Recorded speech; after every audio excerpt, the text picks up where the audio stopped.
So for our first tutorial, we are gonna talk about the basics of editing in Lightroom. So we're gonna use two tools, Lightroom and Photoshop. Now, both of these tools, if you don't have them on your computer, you can get basic versions of them on your mobile device. Lightroom Mobile and Photoshop, I believe, is also on there. It's an app called Photoshop Fix. So go ahead and download those apps and they'll help you out and have a lot of the same basic things that we're gonna cover in this tutorial.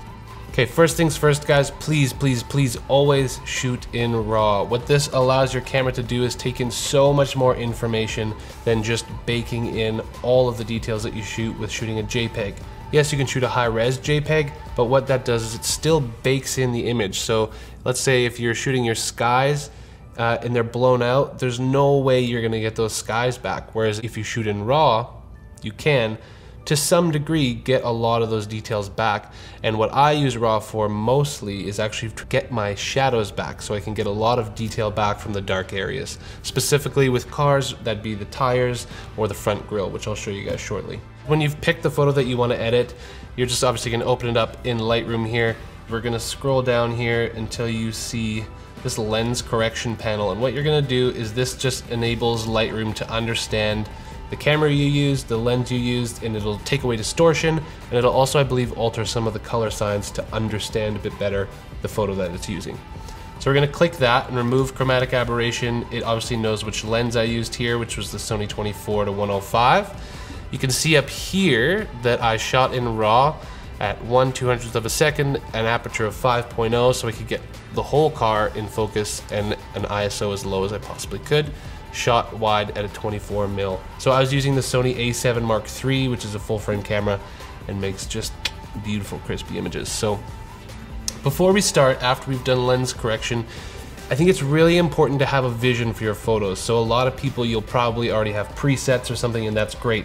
But if you don't have presets, you just want to start with a vision. And what I mean by that is, for this photo, it was a cloudy day, so I'm going to make this actually like dark and moody and blue. Whereas you might be like, well, I want to pretend it was a nice warm day, and then you can change your color temperature to be warm and bright and airy and all this different stuff. So starting with a vision can help alter your photo quite significantly. So for this one, I've already got a vision of what I want it to look like, and I'm actually going to be referencing another photo that I've already edited so that I can try and make it match on my Instagram page, and I'll show you how I do that a little bit later. So I'm going to come up here to my crop tool, and I'm just going to make sure that this looks straight and normal, and that when I put this in Instagram, it's gonna be balanced.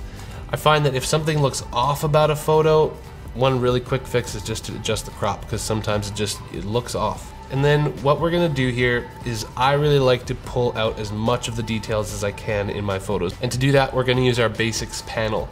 Now, something that I do right off the bat is, if you are happy with where your exposure's at, which I think I am, maybe we could bring it up just a little bit. What I'm going to do is grab my shadows, because I want to get as much detail out of the grille, out of the tires, and you can see here we're even pulling detail out of the interior of the car, which is really cool. Now it's starting to look really bright and kind of flat, but that's okay, we're going to get a lot of that information back. And I'm going to try and bring back my sky here as well. And it's important to remember that this is just the first step in kind of a longer process. So you just almost have to trust the system and watch my other videos so you can see where it goes. I'm gonna bring the whites up just so it adds a good level of contrast. Now for this next part here, when I'm adjusting my blacks, I'm gonna hold the Option key, and what that does is it actually helps me understand when things are beyond black. So if I drag the slider down here while holding the Option key, I can see what's actually getting fully blacked out in my image. And I don't want really any fully blacked out. I want to be able to see most of the detail, except for places like maybe right behind the rims and right in those dark areas of the grille. So I think that's a good place there. I'm gonna let go, and that looks pretty good to me. And then from here, because I want to make this a bit more dark and moody, I'm actually gonna drag my color temperature slider down to about here. And one thing I do a lot, and this is just a little trick, I kind of look up in this quarter panel up here, because this gives you a really good overview of what's going on. In the next panel, we've got clarity, dehaze, vibrance, and saturation. So what I do for this one is I actually reduce the saturation quite significantly. And what that allows me to do is selectively bring back in the saturation that I want. So in this example, there's not a ton of color going on, but we're gonna do that later when we do split toning. So for now, I'm just gonna bring my saturation down, leave the vibrance where it is. Clarity is a funny one. Clarity, you can boost this up and it's gonna make your photos look really, really edgy.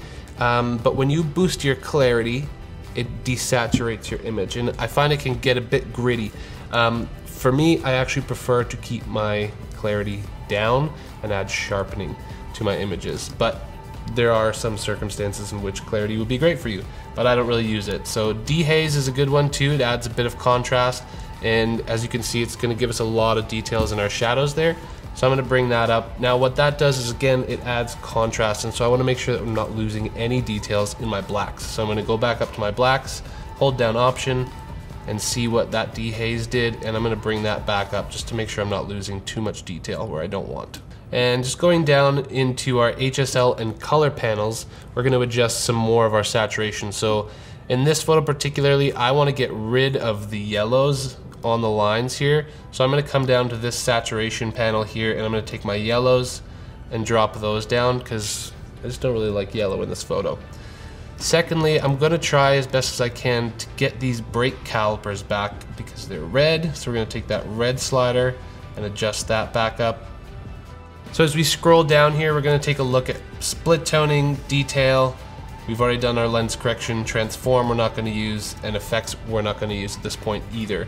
So what you can do is I tend to just reduce the sharpening at this stage in the photo editing, because going into Photoshop and bringing the photo, you know, back and forth between Photoshop and Lightroom, I don't really want any of that sharpening to translate, and I'll do that in our last step. Tone curve is a great tool, but again, we're going to save that for when we do style at the very end, and that's the last video. So that wraps up the first part of the basic adjustments in Lightroom. The main purpose of this is A, shoot in RAW. Like, you gotta shoot in RAW, guys. If you're not, start. I know the file sizes are bigger, but it's worth it. And then B, have a vision for your photo, and C, bring out as much detail as you can.